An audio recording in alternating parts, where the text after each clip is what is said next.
13 heures, Julie Morel.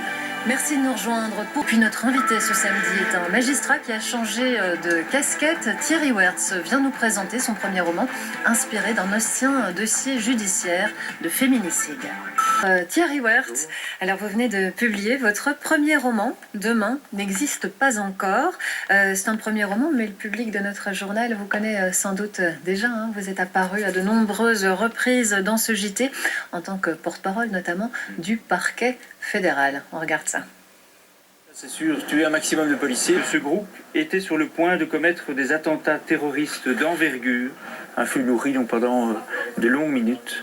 À côté du corps se trouvait une Kalachnikov, un livre sur le salafisme, un drapeau de l'État islamique. 22 mars 2016, à l'aéroport de Bruxelles National, dans la station de métro Malbé, Belkaïd Mohamed Salah Abdeslam a été intercepté. Le nommé Osama K, alias Amin Choukri, Mohamed Abrini, surnommé l'homme au chapeau, 2 à Molenbeek-Saint-Jean, rue des Quatre Vents et l'autre rue de la Savonnerie, il y a quelques jours rue du Driss à Forêt.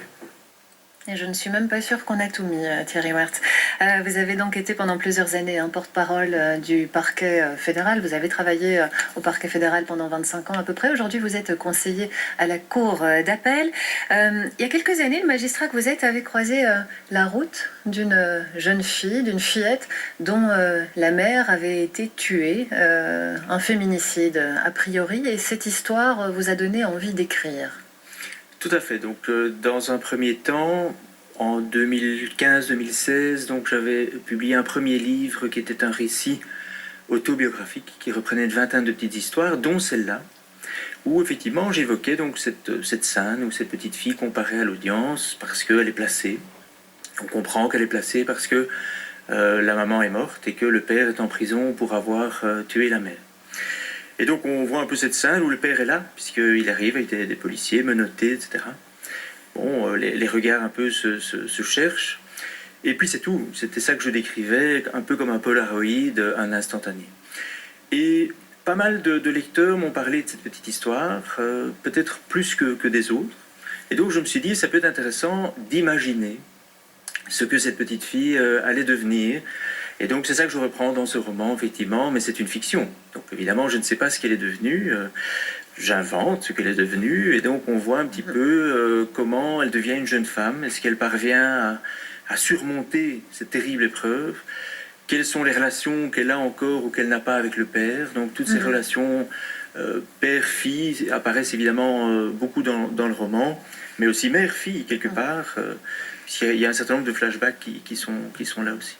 Alors vous rencontrez des gens au quotidien, vous êtes confrontés à ces histoires souvent tragiques.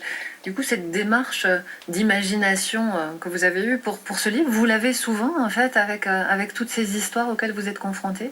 J'ai envie de dire de plus en plus, ça me donne envie effectivement de reprendre certaines histoires ou certaines scènes que j'ai pu rencontrer, mais quelque part en les imaginant, en imaginant la suite et d'une manière positive.